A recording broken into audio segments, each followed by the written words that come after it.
In the first place, it came as a surprise, as something that we never expected.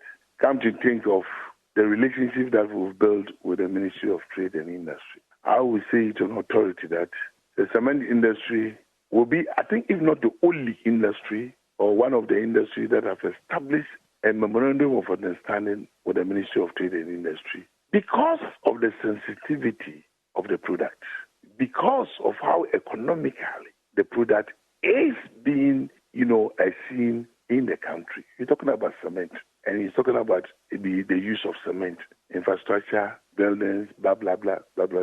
They put it that way. So we established that relationship. And one of the key areas for this memorandum of understanding is to judge so that we really look into what goes into cement production in terms of cost, so that at least at the ending point in time, the cement prices will be stabilized, among other things, just to ensure there's fairness in the competition. Now, there is actually tense competition because there are a lot of manufacturers.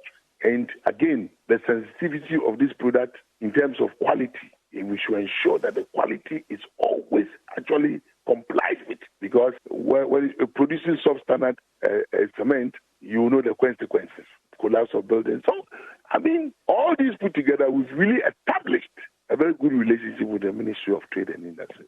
So on this, it comes as a shock because surprise that, hey, these people have increased their price. The first approach out, I really think the best approach that the minister should have done was to call us for a meeting. So you're expecting a more of a forum where the privately engage you, the manufacturers, than a fiat being issued? Exactly, because the point is that we are talking about production here. We are talking about, manufacturing here.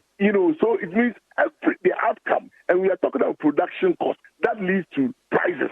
And these manufacturers who are into that business, that professional business, considering all factors have come with a price, definitely they have a basis.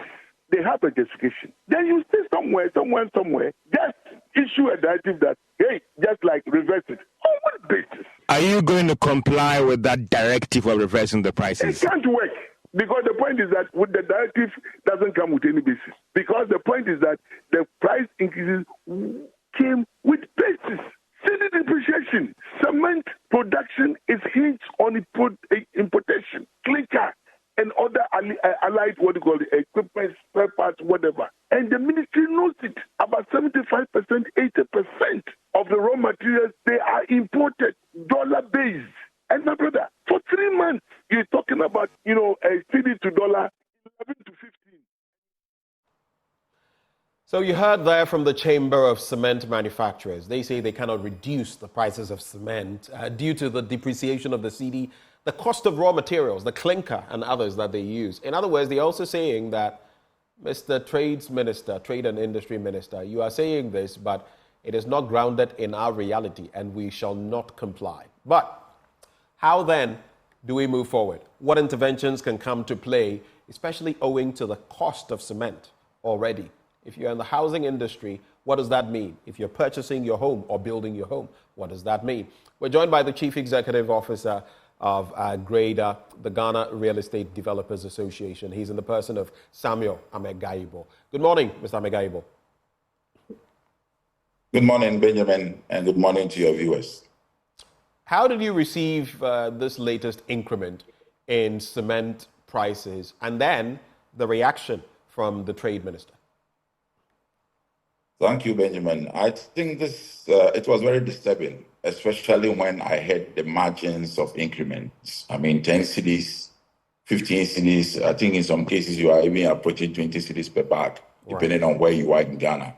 I think that is very disturbing. We are already saddled with a lot of problems in how to put our productions on the market. Developing housing is a branch of manufacturing. And we are in the business of a product that takes a long time to turn around. And so when you are saddled with such fluctuations in between production line, it gives a serious concern. So we heard about the directive. And this is not the first. I think this directive came in another form a bit earlier, but it didn't seem to have received media attention as it's receiving now.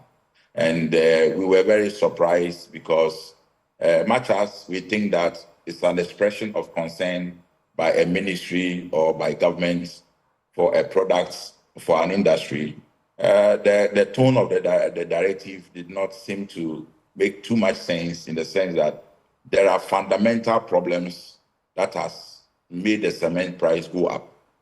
What has been the support from the side of government to mitigate these measures? There was a time, sometime last year, the cement manufacturers and consumers like real estate developers, we met the hierarchy of parliaments, and they brought out all these issues affecting their production, including the cedi dollar exchange rate, the freight costs, as well as the general costs on the international market for clinker, for example, which constitutes about 95% of the product cost cement. And all these things were laid before the Parliament Select Committee. And between then and now, so far as I'm concerned, I have not heard any measures that has been rolled out as of this complaint and this engagement to sort of mitigate the fundamental costs of the prices in cement. So for us to wake up this morning to hear that there is a directive to, instruct the manufacturers to come down on the price, for us as consumers, we are fine. We'll be happy to see that those prices have come down.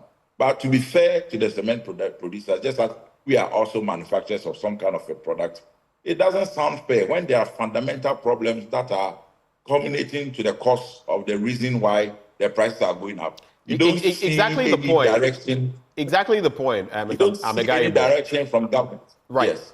So you don't see any direction from government. Mr. Amegaibo, just hold for me. You don't see any direction from government. Okay. If you heard, the head, the president of that grouping, the Chamber of Cement Manufacturers, talking about all the components they use. You can look at clinker. There was a clear case made for clinker. Yeah. You can talk about alumina. You can talk about lime. All of these are components. Now, if the prices of those are shooting up, which businessman or woman does business to incur losses? Nobody. Exactly. So while you don't want it to go up, while I don't want it to go up, the fact too is, if the raw materials, the components have shot up astronomically, what do we expect them to do? So in that sense, what then would you say? You say government has not done enough. What would be your expectations from the trade ministry, from government in general? I think any factor which is an external factor, obviously you have very little control over. But those that are internal, for example, what about the taxes that are on these products? If you had a bag of cement that costs 100 cedis, and the tax component, for example, is say 10%, it means that government will be earning 10 cedis over the 100 cedis. Yes. If the price has shot up to 150, it means that government is going to earn 15 Ghana cedis now instead of the 10 cedis, which was on the 100 Ghana cedis. So wouldn't government be able to do something about the tax component, which is a percentage of the product of the price, and say, I am either suspending taxes on some of these materials for a short whilst we have this major crisis hitting us, or I am applying only a flat rate of some small margin, so that at least the difficulty or the hitches that has arisen, as are the cost of the international prices, the cedi dollar exchange rate, and the free charges, or all the charge problems that the manufacturers are going through, at least it's mitigated or reduced to a very minimal. You don't see any measure at all, nothing at all. What is the contribution of government in the fighting to bring these prices down? You don't see that, but you see directive instructing manufacturers or producers of a particular item to reduce their price, so that they kill the industries. We are going to have more problems if the industries die, because people are going to go home without earnings, and the dependents are not going to have access to survival means. So it means that if we don't find a way to at least allow these businesses to sustain, so that they maintain employment and allow people to earn something to make a living, then we are not going to live, and then we are also going to create more hardship on the people than we even think about. And Mr. Amegaibo, if you contemplate it, there is Dangote Cement and the rest. There are those waiting in the wings in the sub-region. If your industry collapses, guess what? People will have to go outside and bring it in, which means that likely prices will go even higher than where they are now with these increments. But there's also the factor of depreciation, because some of these raw materials may be brought in on the back of the dollar, and we see where the dollar is now, above 15 cedis to the dollar. How much of a factor is that? That is a very significant factor. Very significant. I mean, look at the margin of increment over a period of, I don't know whether 3 months or so. It has gone out from 12 to where we are heading towards 15. That is a very significant margin. It is past 15, not heading towards 15. Yesterday, someone was lamenting to me how he had to go and get dollars, and he was paying north of 15 cedis and some pesos to get every dollar. Yeah, this is the reason why sometimes you find real estate developers indexing their prices to the dollar, because our product, as I told you, takes a long time. There's a difficulty where you are starting a project, let's say building a 4-bedroom house. You start the foundation, which we call substructure, and you pay 60 cedis for a bag of cement. When you are on the superstructure, where you are building the blockwork and the lintels to the gable end, you are buying cement at 70 cedis. When it is time for you to do plastering, you are buying it at 90 cedis. When you are doing screeding and other finishing, you are buying it at 100 cedis. How do you even price your house under that circumstance?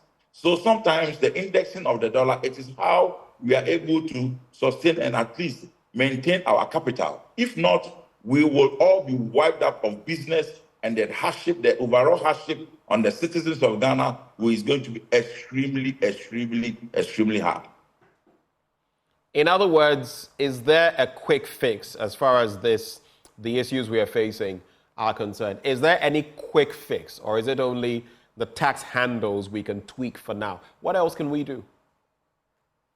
I think for now, that might be the only thing, because or else we may have to engage the manufacturers against and see if there are other cost components of their production that government can do something. But for me, for now, it is only the tax bit which I see as a clear option.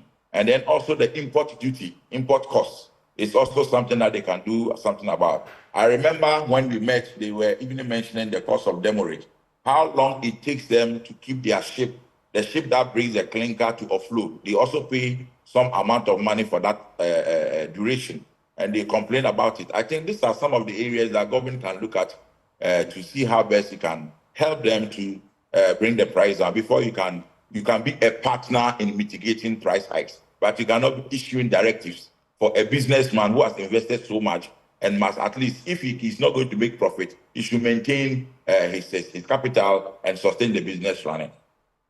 Mr. Amagaibo, we're grateful for your time. He is Executive Secretary of the Ghana Real Estate Developers Association, GREDA for short. We were just discussing the bit about hikes in cement prices. Well, still to come on the show, we're going to be talking about vaccine hesitancy. It's becoming a major problem, especially in our part of the world, from malaria to even COVID-19. We'll be addressing some of the challenges in there and the way forward after the break. Do stay.